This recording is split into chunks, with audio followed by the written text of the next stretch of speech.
Bismillahirrahmanirrahim. Assalamualaikum warahmatullahi wabarakatuh. Rekan-rekan mahasiswa sekalian, pada kesempatan kali ini kita akan melanjutkan materi kuliah komunikasi organisasi, perilaku organisasi. Nah, hari ini kita akan berbicara mengenai komunikasi. Rekan-rekan sekalian, kita ketahui bahwa komunikasi merupakan suatu yang sangat penting dalam kehidupan ini, karena tanpa komunikasi kita tidak akan dapat menyampaikan pesan, tidak akan dapat berkoordinasi, tidak akan dapat menyelesaikan permasalahan yang ada di dalam kehidupan kita ataupun dalam kehidupan organisasi kita. Nah, dalam komunikasi ini ada beberapa hal yang perlu kita ketahui. Jadi komunikasi itu adalah dalam bahasa kita sehari-hari adalah bagaimana kita melakukan transferensi dan pemaknaan makna. Nah, jadi bahasa utamanya komunikasi itu adalah bagaimana kita melakukan pengiriman kode informasi dengan media apa, dan bagaimana si penerima itu dapat memahami pesan yang kita kirimkan atau kita sampaikan. Ada 4 paling tidak fungsi komunikasi dalam kehidupan sehari-hari dan dalam perilaku organisasi kita. Yang pertama adalah fungsi komunikasi untuk mengontrol perilaku anggota. Kemudian yang kedua adalah bagaimana komunikasi itu dapat mengembangkan motivasi kepada orang yang menerima informasi. Komunikasi juga sebagai pelepas ekspresi emosional. Kita dapat melihat emosional seseorang dari pesan komunikasi yang disampaikan. Kemudian komunikasi juga sangat penting dan sangat berguna digunakan untuk pengambilan keputusan dalam suatu kegiatan, suatu lingkungan atau suatu organisasi. Nah, kalau kita mengetahui bahwasanya proses komunikasi itu membutuhkan saluran. Saluran itu adalah media yang dipilih oleh penerima, kemudian yang digunakan untuk mengirimkan pesan ke penerima. Saya mengirimkan pesan perkuliahan lewat video YouTube dan teman-teman memutar kemudian mempelajarinya. Itu adalah sarana saya mengirimkan pesan kuliah ini kepada teman-teman. Ada juga yang menggunakan Zoom.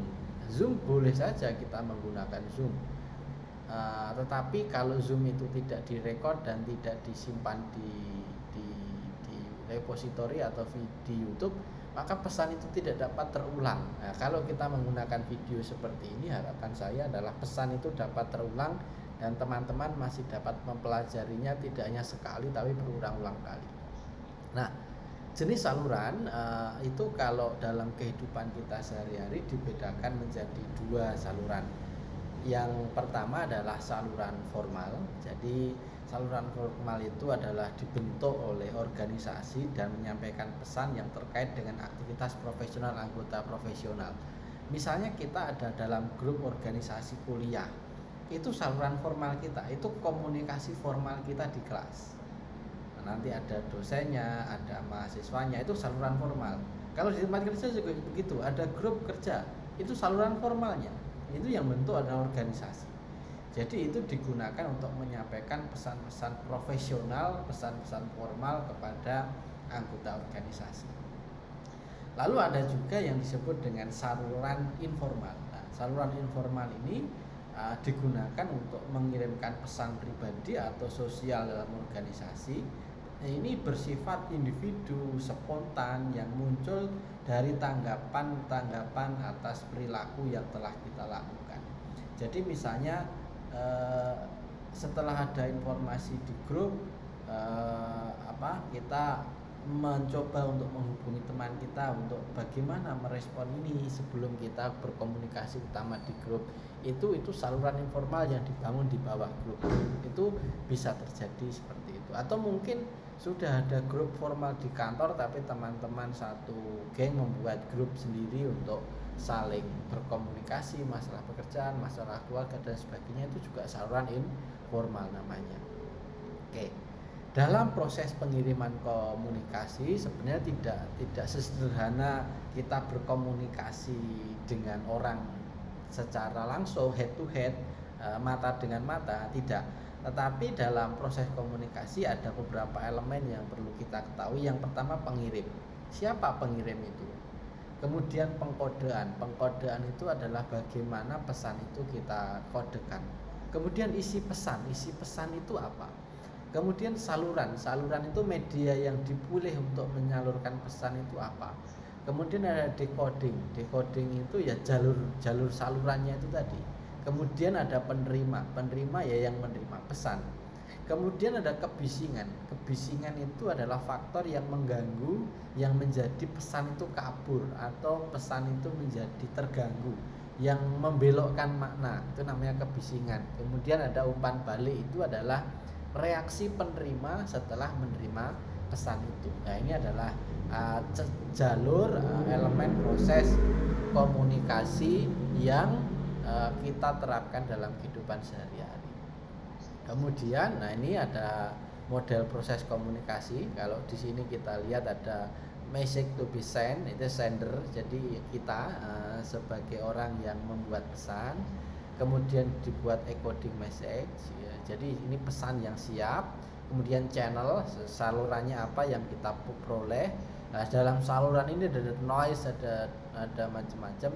Kemudian pesan keterima kepada penerima pesan, ada message terkirim. Kemudian pesan itu dikodekan oleh penerima pesan. Ini maksudnya apa? Kemudian kadang ada noise, ada kebisingan, gangguan-gangguan yang kita terima sehingga pesan kurang maksimal. Misalnya kadang jaringan, kalau Zoom pesannya kurang maksimal, macet-macet, itu noise-nya.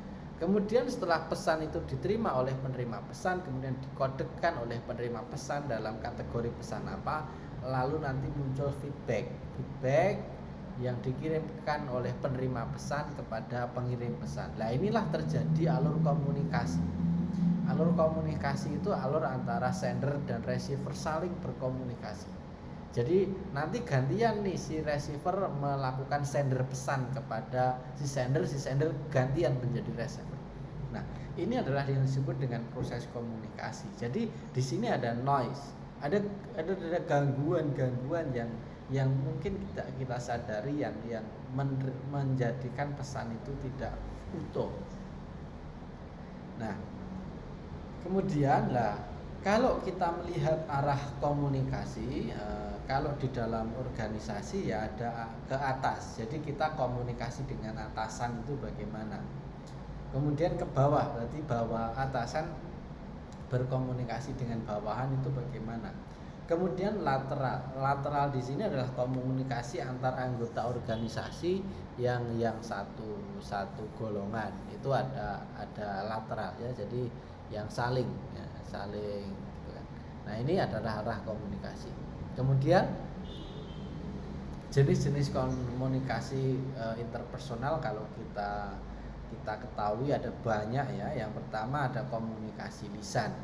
Komunikasi lisan tentu ya seperti ini. Jadi komunikasi yang kita langsungkan menggunakan ucapan, ada penerima yang di hadapan kita atau lewat telepon atau lewat video conference, tetapi lisan. Keuntungannya adalah pesan dapat diterima dengan cepat, kemudian nanti umpan balik itu juga cepat. Emosional pembawa pesan dan penerima pesan itu langsung terlihat.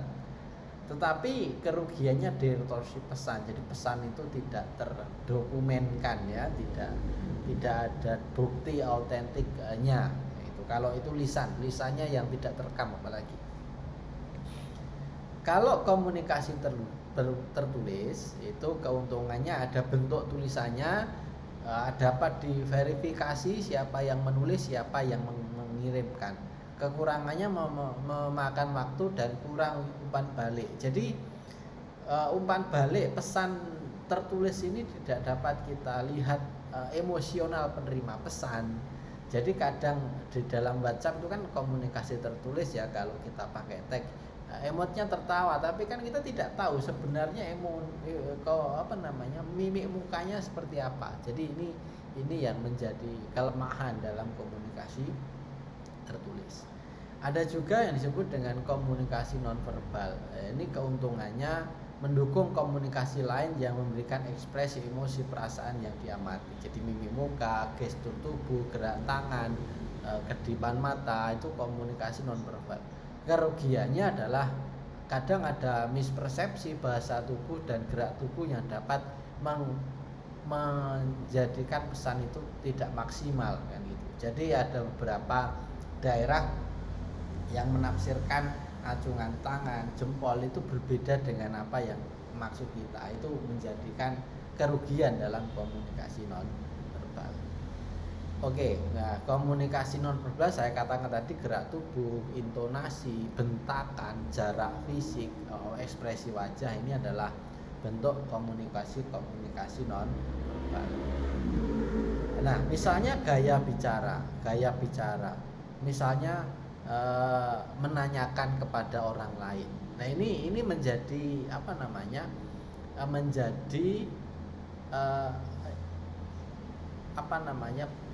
emosi yang berbeda. Jadi bagaimana kita memberikan penekanan dan penempatan kata itu akan mempengaruhi persepsi orang lain terhadap kita. Nah, ini ada beberapa contoh. Misalnya ya, saya ambil saya salah satu saja. Intonasinya misalnya, kenapa saya tidak diajak bergabung dalam makan siang dengan teman-teman hari ini? Nah, itu kan bentuk komunikasi menanyakan secara enak. Kenapa toh kok hari ini saya tidak diajak bergabung makan siang ya? Nah, ini enak daripada kenapa kok saya tidak diajak gabung makan siang hari ini? Apa saya? Nah, coba bedakan pesan yang sama antara bahasa yang pertama dan kedua tadi. Reaksi yang timbul itu kira-kira akan ditangkap oleh orang itu enak reaksi yang pertama yang secara sopan menanyakan, atau reaksi secara emosional yang kita tunjukkan. Jadi nanti juga akan mendapatkan reaksi yang berbeda dari lawan kita berbicara. Jadi tolong pahami penempatan makna, penempatan kata, dan intonasi dalam berbicara itu penting dalam kehidupan kita. Oke, ada paling tidak jaringan kelompok berbicara ya. Ada 3. Nah, ini yang pertama adalah rantai. Rantai itu berarti seperti ini. Ini rantai. Satu orang ke satu orang, nanti ke sini lagi. Jadi pesan berantai dari atasan bawah. Nah, ini pesan berantai. Kalau itu wujudnya komunikasi lisan, kadang akan hilang sebagian di sini, hilang di sini, atau ditambahi, dikurangi, itu bisa terjadi. Jadi ini kemudian ada yang roda selain rantai itu adalah roda. Roda itu ke semua arah, ya. Jadi tidak hanya ke satu orang, tetapi semua arah. Jadi bisa saling memberikan pesan. Selain roda ada juga semua channel, keseluruhan. Nah ini kecepatan informasi itu akan dipengaruhi oleh jaringan komunikasi. Kalau ke semua channel pasti informasi cepat diterima, tetapi keambiguan tinggi. Ya, akurasi yang tinggi atau sedang itu. Jadi kalau isu digulirkan ke semua channel pasti ambigunya tinggi, akurasinya lemah. Kemudian kalau kita memulai rantai itu adalah ada pimpinan yang mengkomunikasikan, ada penerimanya siapa dulu, kemudian ke siapa. Kemudian kalau ke semua channel itu ada keuntungannya, ada kepuasan anggota sangat tinggi. Tapi kalau rantai informasi berantai itu kepuasan anggota mungkin sangat lemah. Nah, Di dalam proses komunikasi tentu saja kita sering mendengar namanya selentingan atau isu ya, yang ini sering terjadi di dunia kehidupan kita sehari-hari. Isu atau selentingan ini di organisasi juga terjadi, kasak kusuk gitu kan. Apakah itu benar, apakah itu salah, ya itu pasti terjadi. Nah, selentingan atau isu ini terjadi karena informasi itu tidak dikendalikan oleh manajemen. Pasti informasi itu berasal dari bukan formal ya. Jadi tidak dapat dikendalikan oleh manajemen. Tetapi banyak orang mempercaya isu ini, kebocoran rahasia itu biasanya karyawan lebih mempercayai selentingan seperti ini. Nah, kadang isu ini digunakan untuk kepentingan tertentu, untuk menggulirkan keputusan dan lain sebagainya. Nah, ini juga sering kita gunakan. Nah, jadi selentingan itu adalah kadang muncul di situasi yang penting untuk membentuk opini masyarakat, opini anggota, tapi itu ambigu. Nah, dan selentingan itu menyebabkan kecemasan yang ada di dalam anggota itu. Nah, karena yang diselentingkan itu ya persoalan-persoalan keanggotaan itu. Jadi ini selentingan itu ya kurang baik untuk membangun organisasi. Kalau kebanyakan isu yang hanya hidupnya menghabis untuk menangkal isu ini kan nggak bagus dalam organisasi. Nah, maka dalam proses komunikasi itu menghadapi selentingan, ini selentingan itu kita harus melihat keadaan, kita harus melihat diri kita seperti apa. Kita membutuhkan kontrol untuk menanggapi isu itu, apakah itu hoax, apakah itu benar, informasi yang benar. Jadi kita harus pandai-pandai menyaring selentingan itu supaya kita tidak termakan hoax, isu atau selentingan itu tadi. Nah, selentingan itu juga bisa disebut dengan rumor ya. Jadi bagaimana kita untuk memberikan saran supaya kita mengurangi isu negatif atau rumor negatif dalam berorganisasi. Kalau itu keputusan penting, silahkan pimpinan mengumumkan secara langsung keputusan penting itu. Jadi jangan lempar isu. Kemudian kita perlu menjelaskan keputusan dan perilaku yang tampak dari diri kita secara konsisten untuk menampilkan isu. Jadi kita harus menyikapi keputusan itu dengan bijak. Kemudian hilangkan sisi-sisi negatif dalam proses komunikasi, tunjukkan sisi positif dalam komunikasi. Kemudian kita diskusikan secara terbuka kemungkinan hal yang terburuk, yang terbaik, yang hal ini kalau kita lakukan diskusi terbuka itu akan menghilangkan kecemasan dalam proses organisasi.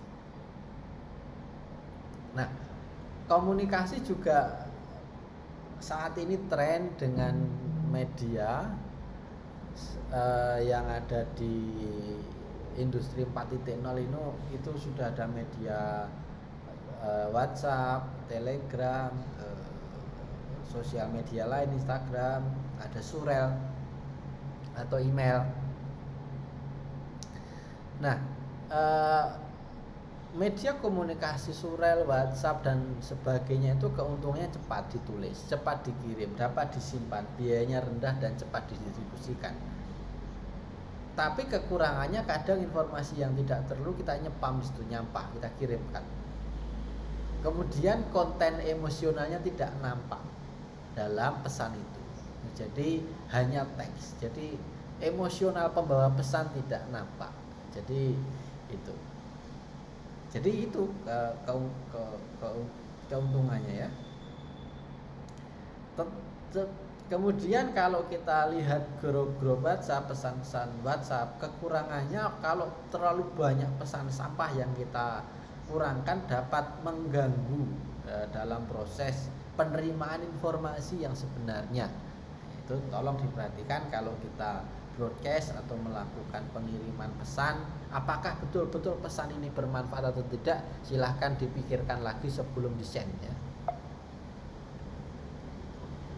Kemudian ada internet, jaringan komunikasi menggunakan internet. Kalau Ethernet itu koneksi LAN itu. Kemudian ada video conference, itu juga sarana komunikasi yang ada sekarang ya. Nah, pentingnya pengetahuan, manajemen pengetahuan. Jadi pesan komunikasi itu membutuhkan pengetahuan. Apa yang kita bicarakan itu membutuhkan pengetahuan. Jadi jangan sampai kita tanpa dasar ilmu untuk melempar isu, tanpa dasar pengetahuan untuk berkomunikasi, tanpa dasar pengetahuan untuk mengambil keputusan, itu akan berakibat fatal dalam proses organisasi. Jadi manajemen pengetahuan itu penting. Bagaimana kita sebagai anggota organisasi mengorganisasi pengetahuan, bagaimana kita mendistribusikan kearifan dalam berkomunikasi, menyampaikan informasi yang benar sampai kepada orang yang tepat pada waktu yang tepat. Jadi komunikasi itu akan nyaman diterima kalau informasinya benar, dasarnya pengetahuan, disampaikan kepada orang yang tepat, disampaikan pada waktu yang tepat. Nah, ini proses pentingnya bagaimana kita memanajemen pengetahuan bagi diri kita supaya kita dapat berkomunikasi dengan baik. Ingat, komunikasi yang baik adalah isi komunikasinya baik, benar, dasarnya pengetahuan, bukan hoax, bukan asal. Yang kita sampaikan informasi adalah orang yang benar, yang membutuhkan informasi, dan kita sampaikan pada waktu yang tepat dan juga kepada orang yang tepat. Nah, kekayaan saluran informasi saat ini sangat luar biasa, yang itu menimbulkan banyak sekali perdebatan atau kejadian-kejadian yang sangat luar biasa dalam kehidupan kita. Banyak isyarat, banyak umpan balik, banyak macam-macam dalam proses komunikasi di era sekarang ini. Pesan saya, pandai-pandailah menyaring informasi dan pandai-pandailah kita memilih komunikasi supaya tidak menjadikan keambiguan, kebingungan atau kecemasan orang lain dalam proses berkomunikasi kepada rekan kita yang menerima. Nah, ini saya katakan tadi, kekayaan saluran informasi tadi adalah kalau hanya formal report ya, jadi hanya laporan saja itu rendah kekayaannya. Kalau hanya perkataan saja ya rendah, kalau hanya memo, email. Jadi kekayaan itu adalah semakin banyak informasi dari arah kiri ini ke kanan itu semakin kaya. Kemudian rutin dan tidak rutin informasi itu juga semakin kaya.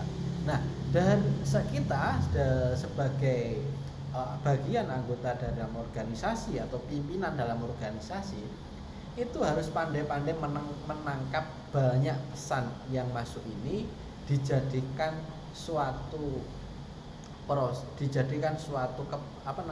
pengetahuan dan menjadi keputusan untuk mengembangkan organisasi. Jadi kita harus pandai-pandai menyaring mana pesan atau informasi yang membangun organisasi, mana pesan atau informasi yang tidak mendukung organisasi, itu perlu kita saring untuk mengembangkan organisasi ini. Nah, ini ada penyaringan, ada persepsi selektif, ada kelebihan informasi. Itu adalah hambatan komunikasi yang efektif. Jadi penyaringan itu perlu.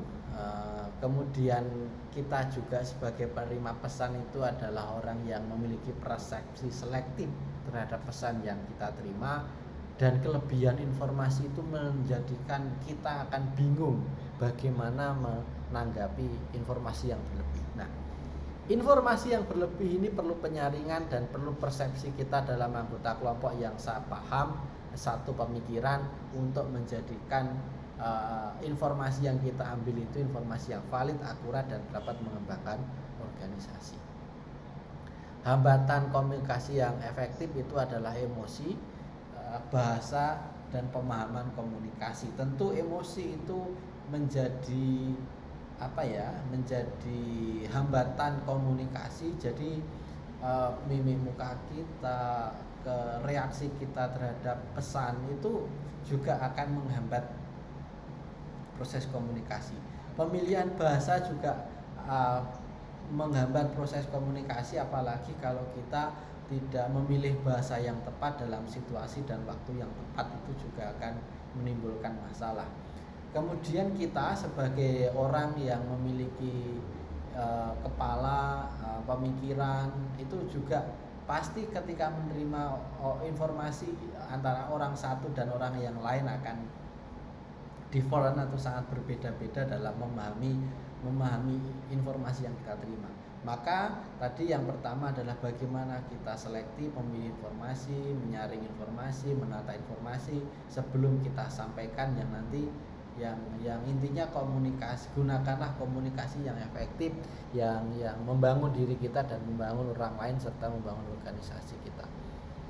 Nah, ini misalnya ada pria itu berbicara mengenai, jadi kalau pria berbicara dengan wanita itu berbeda ya, komunikasi pria dan wanita. Jadi pria itu, kalau pria itu orang yang memiliki status tekanan tinggi, kekuasaan dan kemandirian tinggi, dia akan dianggap komunikasinya akan diperhatikan. Banyak pria itu mengeluh kalau wanita itu banyak bicara, jadi ngomong terus. Nah, pria ini menawarkan solusi. Kemudian pria ini menawarkan solusi untuk apa? Untuk mengembangkan pencapaian. Jadi biasanya pria itu berbicara tidak banyak, tapi dia berbicara realistis, logika, menawarkan solusi. Ini pria.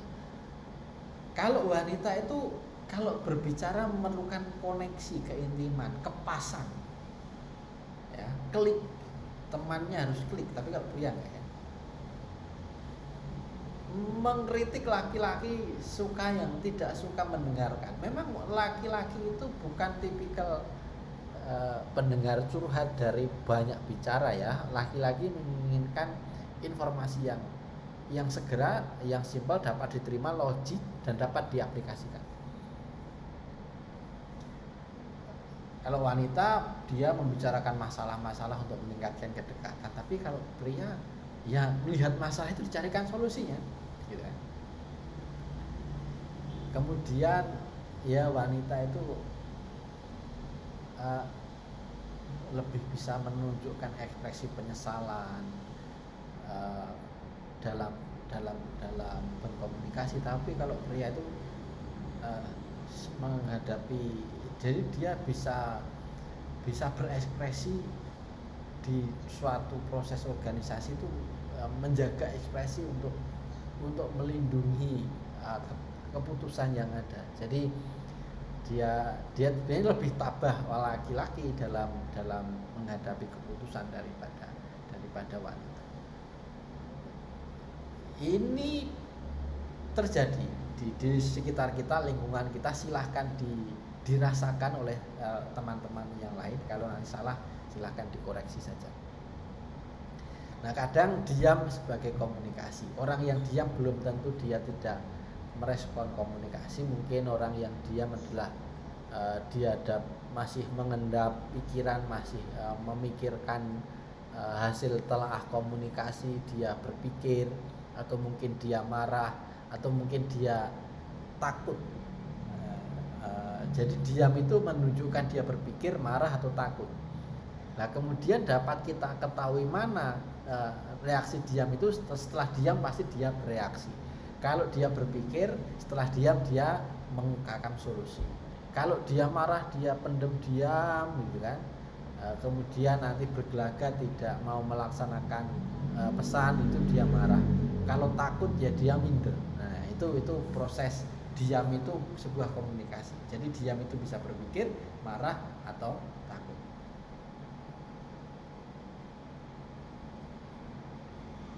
Nah, komunikasi yang benar secara politik, jadi kita berikan kata-kata tertentu membuat stereotip, mengintimidasi dan menghina individu itu tidak dibenarkan. Jadi komunikasi politik kita, kalau kita menyerang seseorang, mengintimidasi, menghina, itu tidak dibenarkan. Tetapi dalam politik kita lihat di televisi itu antar parpol saling melakukan ini, yaitu komunikasi yang mereka bangun untuk membangun opini masyarakat. Kemudian kita harus peka terhadap bagaimana kata-kata yang dapat menyinggung perasaan orang lain. Jadi orang cacat, buta, tua, secara fisik kurang, tunanetra, dan senior, kita harus pandai menata kata supaya tidak dapat menyinggung mereka. Kemudian kita harus menghapus kata-kata tertentu dari kosakata yang mempersulit komunikasi yang akurat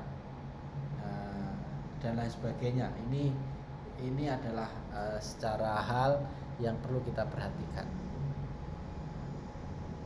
Nah, ini tadi hambatan untuk komunikasi budaya yang komunikatif adalah semantik, kata konotasi, persepsi, perbedaan, nada perbedaan. Semantik adalah bagaimana kita proses menyusun kata-kata. Kata-kata konotasi adalah bagaimana kita memilih padaan-padaan kata yang tepat. Nada percakapan adalah tekanan-tekanan ketika berkata. Kemudian persepsi antar daerah ini yang susah kita hiraukan, misalnya persepsi bahasa tubuh dan lain sebagainya.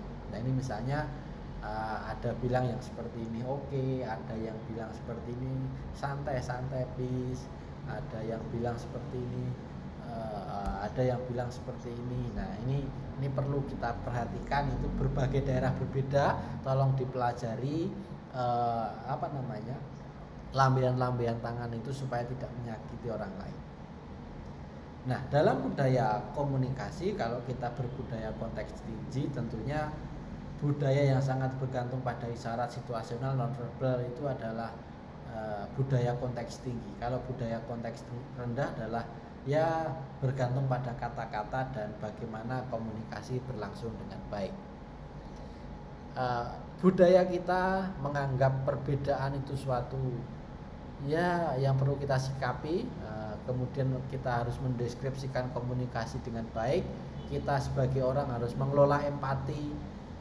Kita harus mengembangkan keputusan itu dari hipotesis-hipotesis yang tepat. Jadi kalau kita hidup di masyarakat dan organisasi tidak mudah melakukan komunikasi, karena kita dengan orang lain berbeda dengan kita harus menghormati dia, harus empati kepada dia, harus menata komunikasi yang baik, harus mendeskripsikan komunikasi yang tepat, mengelola empati, mengelola emosional orang lain supaya tidak terjadi konflik. Kita harus mengambil keputusan dari hipotesis-hipotesis yang tepat. Saya kira itu terkait materi komunikasi pada hari ini. Semoga ada manfaatnya dan kita merefleksikan diri bagaimana proses komunikasi yang kita bangun, apakah sudah tepat ataukah kurang tepat ataukah perlu ditingkatkan. Mari kita belajar bersama untuk dapat meningkatkan, memartabatkan diri kita melalui komunikasi yang baik, tidak hoax, tepat dan bermanfaat bagi orang lain. Terima kasih. Assalamualaikum warahmatullahi wabarakatuh.